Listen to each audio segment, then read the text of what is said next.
पति बदलने के बाद यीशु मसीह के लहू के द्वारा वो हिमायत वो रास्ता वो मार्ग खुल गया। बड़े भाई दोबारा से, इसलिए हे भाइयों, जब हमें यीशु के लहू के द्वारा उस नए और जीते मार्ग से पवित्र स्थान खुदा का जो पवित्र स्थान है में प्रवेश करने का हियाव हो गया है। हाँ, प्रवेश करने का हिवाय हो रास्ता मिल गया, वायदा मिल गया, एक रास्ता खुल गया जो बंद पड़ा था, जो अवस्था के द्वारा कोई भी घर में नहीं ठहरा जाता था, तो ये रास्ता लहू के द्वारा मिल गया। आमीन। वो लहू, वो जीवता लहू जैसे मसीह का लहू है, जो हमारे लिए बलिदान बना, वो क्रूस पे चढ़ा, उसने अपनी जान दी, हमें बचाया, क्योंकि हमारे पाप उस पे लाते गए, हम पापी थे और माँ के पेट से ही गर्भ से ही हम पाप के द्वारा पैदा हुए, वो पलते बढ़ते गए, झूठ बोलते उस संसार की गंदगी में। तो धन्यवाद हो प्रभु का, उसने हमारे लिए अपनी जान दी, बलिदान बना, वो बलिदान जो मांग थी खुदा की, वो लहू जो उसका बहाया गया, वो लहू जो हमारे ऊपर आता है, वो लहू में जीवन है, लहू एक मार्ग खोलता है। तो संतो बहुत ही आभारी हूँ, खुदा का शुक्रगुजार हूँ। हालेलुया। तो मैं संदेश से पढ़ूंगा, नबी का संदेश है, ऐसा पाप जिसकी कभी कोई माफी नहीं। आमीन। हालेलुया। जानते हैं क्या कर रहे हैं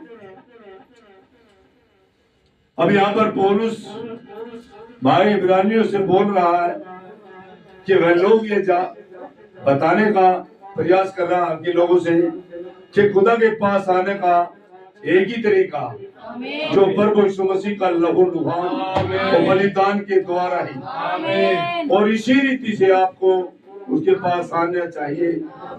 आपको यीशु मसीह के द्वारा उसके पास आना चाहिए, क्योंकि वही वो मेमना है जो जगत के पाप उठा ले जाता है। खुदा ने इसे पहचाना था। अब पौलुस ने कहा, थोड़ा पढ़ेंगे, ओ खुदा की तारीफ बढ़ाई हो।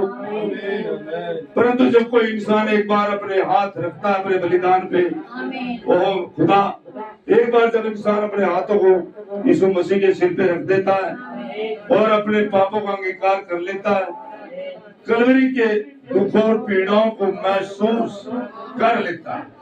बात है ये, जब आप अपने बलिदान के साथ बढ़ते हैं और उस बलिदान को जो आपके लिए मरा, आप उसके साथ जुड़ते हैं और उसे महसूस करते हैं, जब आप उसके साथ जुड़ते हैं, आप उसके साथ सहभागिता, उसके साथ भागीदार हो जाते हैं। बड़े भाई, जब उसके साथ भागीदार हो जाते हैं तो आप और बलिदान एक हो जाते हैं, एक हो जाते हैं। जी बड़े भाई, अब यहाँ पर पौलुस इब्रियों से बोल रहा था। अरे यार वहाँ से मत पढ़ी, यहाँ से कह यस। जब कोई मनुष्य एहसास कर लेता है कि कोई मेरे लिए मरा, मेरे लिए जीवन दिया किसी ने, पर समस्या आपके लिए मरा, उसने जीवन दिया और आपका बलिदान बढ़ा। और पुराने आयतनामे में सब जानते हो, रास्ता बंद था, व्यवस्था थी, कोई रास्ता नहीं था जाने का, लेकिन रास्ता जब हमारे प्रभु ने इस मार्ग को खोला, पूरा बलिदान बना हमारे लिए। जब उस बलिदान के साथ हम जुड़ते हैं, उसके साथ अपने मेमने के साथ हम जुड़ते हैं, आमीन, एक एहसास के साथ, एक एहसास के साथ। हर एक भाई बहन जो भी एंड टाइम बिलीवर है, मैं एक ही बात कहता हूँ आपको, नाम के बिलीवर ना बने, काम के बने। बगैर काम के विश्वास अधूरा है और विश्वास कामों के बगैर अधूरा। आप कर्म करें, कर्म और विश्वास दोनों साथ साथ चलते हैं।